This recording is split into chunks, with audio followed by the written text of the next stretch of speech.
Selama 2 dekade, dia mendefinisikan sebuah era di dunia gulat profesional.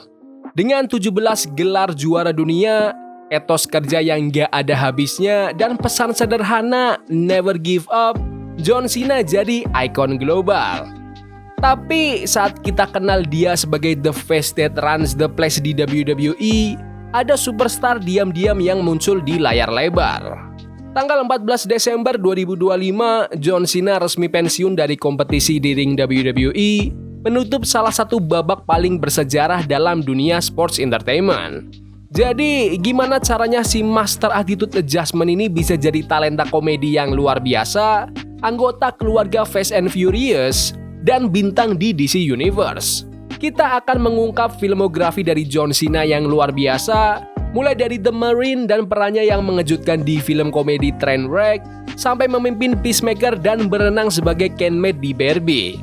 Siap-siap deh buat lihat evolusi sejati dari seorang heavyweight di Hollywood. Kalian mungkin tahu John Cena, tapi kalian itu nggak tahu kisah lengkapnya sampai sekarang.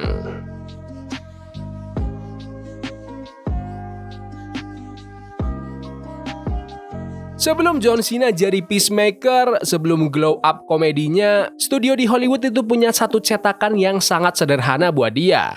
Aktor yang gede, ledakan yang lebih gede. Dan jujur aja, mereka serius banget. Jadi, ayo kita flashback ke fase pertama dari karir Hollywoodnya John Cena.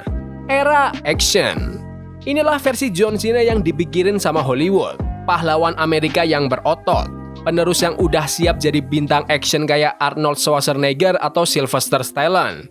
Dia di-hire karena dia adalah John Cena, bintang action terbesar di WWE.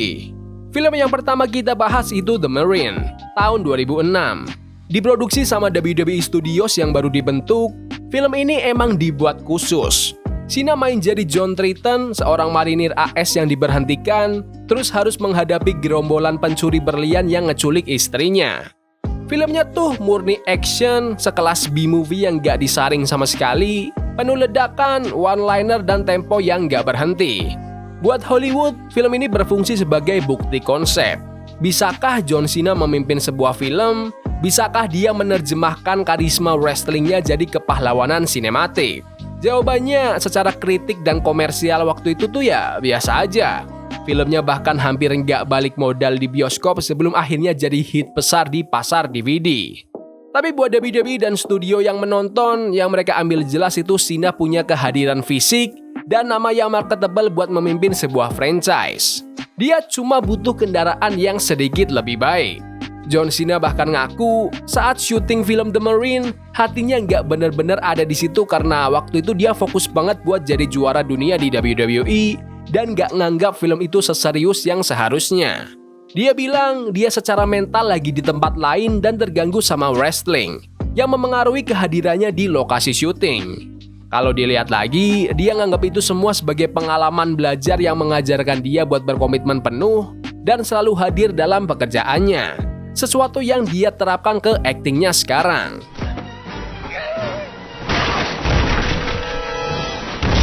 Tiga tahun kemudian, di tahun 2009, Cena dapat kendaraan yang sedikit lebih baik, yaitu dengan film 12 Rounds.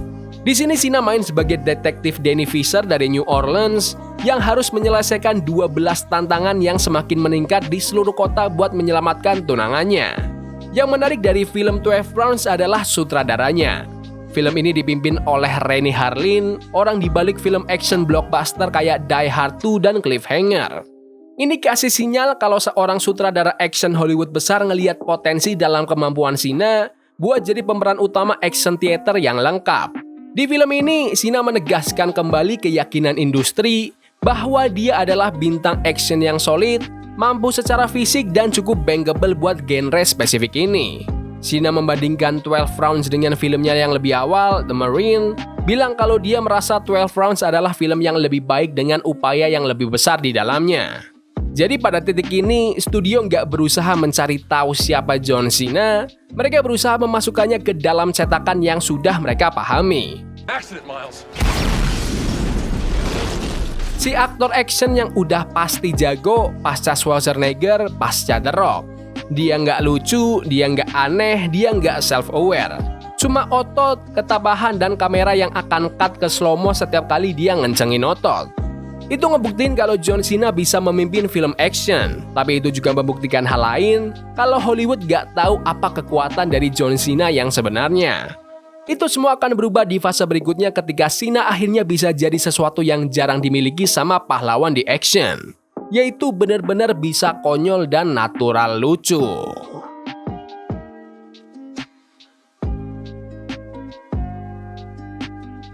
Setelah bertahun-tahun Hollywood coba jadiin John Cena sebagai pahlawan action, terjadi sesuatu yang gak terduga. Cena berhenti mencoba jadi apa yang diinginkan industri dan mulai bersandar pada sesuatu yang jauh lebih kuat, yaitu kepribadiannya. Cena sendiri udah ngaku kalau dia ngerasa diusir dari bisnis film setelah serangkaian peran actionnya yang generik. Dia di typecast sebagai pahlawan berotot, tapi film-film itu emang gak punya hati dan karisma yang kita tahu Cena miliki dari karakternya di WWE. Dia butuh perubahan arah yang radikal. Dia perlu nemuin cara buat mengambil aspek yang paling mencolok dan gunain itu sebagai lelucon. Dia hanya perlu menerima dan gak melawan persepsi itu. Momen terobosan datang dengan peran yang gak terduga di film komedi dari Judd Apatow dan Amy Schumer tahun 2015 berjudul Trainwreck. John Cena berperan sebagai Steven, pacarnya Amy Schumer yang berotot dan luar biasa, tapi ternyata dia itu sensitif dan sangat butuh kasih sayang. Dan peran itu berhasil banget. John Cena adalah improvisator alami, bahkan nge-adlib beberapa kalimat paling lucu di film itu. Dia jadi aktor komedi yang ngerti gimana bersikap rentan dan absurd. Para kritikus dan penonton jadi suka, dan tiba-tiba Hollywood sadar kalau mereka udah ngeremehin John Cena. Cena sering bilang kalau film Trainwreck itu bener-bener kasih keajaiban buat dia. Sutradara Judd Apatow dan bintang Amy Schumer juga udah ngasih dia kesempatan yang secara efektif udah menghidupkan kembali karir filmnya setelah dia merasa udah hasilin terlalu banyak film yang jelek sebelumnya. Okay, Coco Beware, you know what? You're being an asshole, alright? You know what I do with assholes? I lick them. Belakangan di tahun itu, John Cena memperkuat arah baru ini dengan cameo yang berkesan di film Daddy's Home. Dia main sebagai Roger, suami baru dari mantan istrinya Mark Wahlberg, yang mengintimidasi, over the top dan berotot tapi juga konyol. Karakternya begitu populer sampai dia harus kembali buat sequelnya, Daddy's Home 2. Buktiin kalau peran komedi Cena dan kemauan dia buat main sebagai foil yang kekar tapi konyol, itu komoditas yang berharga. Tapi kemudian Cena berhasil tampil di panggung utama di tahun 2018 dengan film berjudul Blockers. Film komedi di mana dia membintangi sebagai Michelle, seorang ayah yang sangat protektif, gampang emosi yang berusaha menghentikan fakta seks di malam prom putrinya. Film ini mengonfirmasi kembali kalau John Cena sekarang adalah master humor self-deprecating. Dia nggak takut terlihat konyol, ngebuktiin bahwa komitmennya ke lelucon itu lebih besar daripada komitmennya buat mempertahankan fasad pria tangguh. Dia rela ngorbanin egonya demi tawa para penonton. Cena juga ngomongin tentang sambutan film itu di festival, bilang kalau penonton banyak yang tertawa, pertanda baik buat kesuksesan film itu. Get the hell away from my daughter, you little piece of shit. Justru karena dia terlihat seperti pahlawan action yang punya badan kekar tapi malah ngambil peran yang lucu, Cena berhasil ngehindarin kutukan pegulat yang jadi bintang action. Fase karirnya ini nggak tentang jadi John Cena si pegulat, ini tentang jadi John Cena si komedian. Dan itu ngebuka lebar kesempatan baru. Disinilah Cena benar-benar menemukan kembali dirinya. Dan setelah buktiin kalau dia itu nggak cuma bintang action dan nggak cuma bintang komedi, Hollywood akhirnya ngerti apa yang harus dilakuin dengan John Cena. Fase itu nunjukin kalau Cena bisa nemuin kembali jati dirinya. Tapi fase karirnya yang berikutnya adalah di mana dia naik level. Karena sekarang, franchise film terbesar, paling sukses dan paling menguntungkan di planet ini udah memanggil.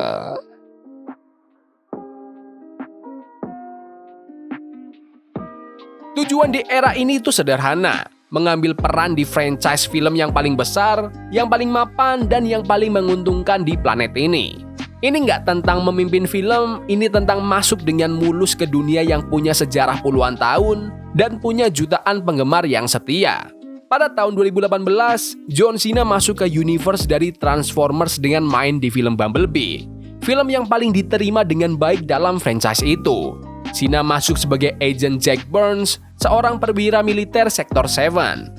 Yang penting di sini adalah bagaimana dia menggunakan pelajaran dari fase-fase sebelumnya. Jack Burns adalah seorang militer yang tegas, terikat aturan, figur otoritas antagonis klasik dari era action, tapi yang ngebuat penampilannya jadi berhasil adalah kehalusan komedinya, yang udah dia sempurnakan di era sebelumnya. Dia nunjukin ke Hollywood kalau dia bisa jadi pria tangguh terbesar di ruangan, sekaligus bisa jadi lucu juga. Itu adalah bukti konsepnya buat masuk ke sebuah franchise. John Cena bilang kalau Bumblebee terasa berbeda dari film-film Transformers sebelumnya, lebih tulus dan lebih membumi.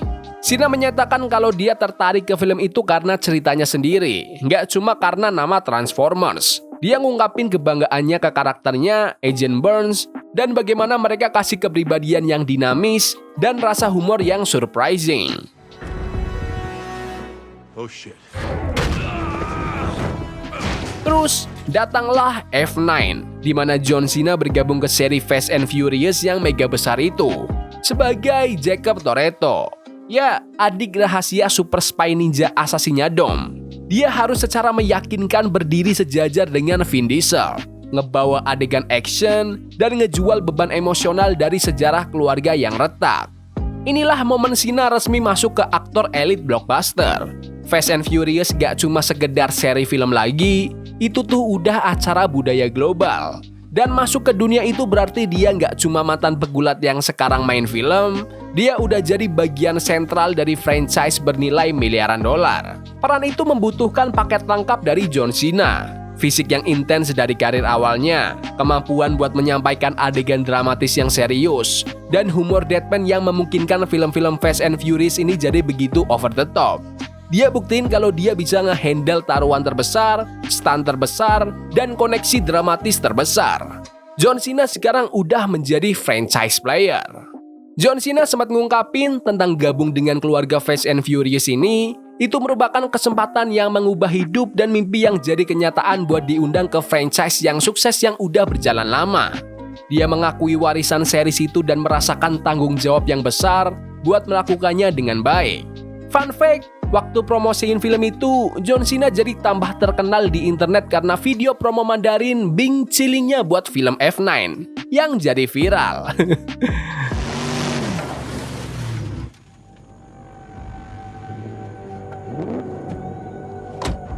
早上好，中国！现在我有冰淇淋，我很喜欢冰淇淋，但是速度与激情就比冰淇淋。 Dan setelah berhasil ngebuktiin kalau dia bisa bertahan di dalam universe blockbuster yang besar ini, Cena nggak cuma akan masuk ke sebuah franchise, dia akan membangun franchise-nya sendiri.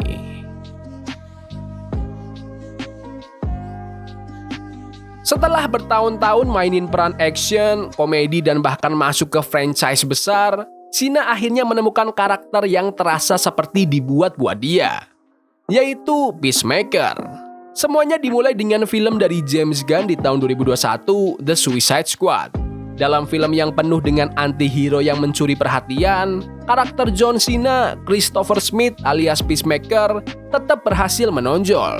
Dia diperkenalkan sebagai vigilante jingoistik yang over the top dengan mantra sesat bahwa dia akan mencapai perdamaian gak peduli berapa banyak pria, wanita, dan anak-anak yang harus dia bunuh buat mendapatkannya. Ini adalah casting yang sempurna. Cena bawa fisiknya yang besar dan mengimbanginya dengan ketulusan yang aneh, hampir seperti anak kecil. Dia menyampaikan dialog dengan komitmen straight face yang bikin karakternya jadi absurd dan lucu. Tapi momen kuncinya yaitu adegan yang menjamin lahirnya era ini. Adalah saat, spoiler alert, Peacemaker dengan kejam ngebunuh Rick Flag. Itu adalah perubahan karakter yang mengejutkan, dramatis, yang ngebuktiin kalau Cena bisa berputar dari komedi high octane ke pengkhianatan yang memilukan dalam sekejap. Pahlawan actionnya kembali, tapi kali ini dia adalah villain yang cukup kompleks. Cena bilang kalau James Gunn adalah alasan utama dia bergabung dengan film itu. Dia nyebut Gunn sebagai pendongeng yang berbakat dan berkomitmen. Dia bilang dia akan ngelakuin genre film apapun dengan James Gunn. Fun fact lagi, James Gunn awalnya berencana ngebikin Peacemaker mati di film itu, tapi karena dia suka banget sama performa dari John Cena, dia hidupin Peacemaker kembali. I a cherished piece with all my heart. I don't care how many men, women, and children I need to kill to get it. Dan kemudian datanglah serial Peacemaker. Di sini Cena benar-benar naik level. TV show yang dibangun di sekelilingnya dan dia memimpin proyek itu. Serial ini sepenuhnya bersandar pada psikologi karakter yang rusak. Kita dapat komedinya bahkan diperkuat sampai level 11, tapi kita juga harus menjelajahi mengapa di balik Captain America yang nyebelin itu. Di serial itu kita menyelami trauma Chris Smith, hubungan yang beracun dengan ayahnya si supervillain dan keinginannya buat diakui. Peacemaker adalah acara yang pamungkas buat pertumbuhan Cena sebagai aktor. Dia harus lucu, brutal, rentan, dan benar-benar memilukan. Kadang-kadang harus kasih semua itu dalam adegan yang sama. Para kritikus dan fans memuji kedalaman emosional yang dia bawa ke karakter itu. Cena udah ngomongin tentang bagaimana Peacemaker udah menjadi peran yang mengubah karirnya, ngasih dia peluang akting yang lebih berarti dan kesempatan buat menyelam ke dalam karakter yang kompleks, cacat tapi masih bisa dikoneksi. Grimace, Ronald McDonald, the two old guys from the balcony and the Muppets, Fran Tarkenton, Joe Montana. Dengan The Suicide Squad dan Peacemaker, Cena nggak cuma muncul di dunia yang besar, dia memperluasnya. Dia jadi bagian inti dari visi DC-nya James Gunn, dan akhirnya menetapkan karakter yang ingin diikuti sama penonton, nggak cuma ditonton. Fase ini nggak cuma babak lain, ini adalah bukti kalau John Cena udah menemukan jalurnya. Dan ketika dia berada di dunia yang tepat, dengan karakter yang tepat, John Cena benar-benar bersinar. Dan sekarang, waktu Cena menjauh dari karir in-ring di WWE, rasanya nggak kayak perpisahan. Buat orang lain, ngegantung George dan Sneaker setelah 2 dekade sebagai wajah sebuah industri mungkin adalah pensiun. Tapi buat John Cena, ini bukan kemunduran. Ini naik level. Jadi, waktu John Cena ngucapin selamat tinggal ke ring WWE, itu bukan perpisahan yang menyedihkan. Itu adalah belokan dramatis terakhir dari alur karakter yang telah berlangsung selama lebih dari 2 dekade. Dia menghabiskan karir pertamanya buat mendefinisikan hustle, loyalty, dan respect. Dia menghabiskan karir keduanya buat membangun filmografi yang mendefinisikan fleksibilitas. Sekarang, dia menggabungkan 2 kekuatan itu. Dedikasi tanpa henti yang dia tunjukkan di WWE disalurkan sepenuhnya ke Hollywood. Dia mengambil karisma yang ngebuat dia jadi juara dunia 17 kali dan menempatkannya di panggung utama dalam skala sinematik global. John Cena itu nggak pensiun, dia cuma menukar square circle buat silver screen. Ngebuktiin ke dunia bahwa John Cena nggak cuma menghibur, dia berevolusi.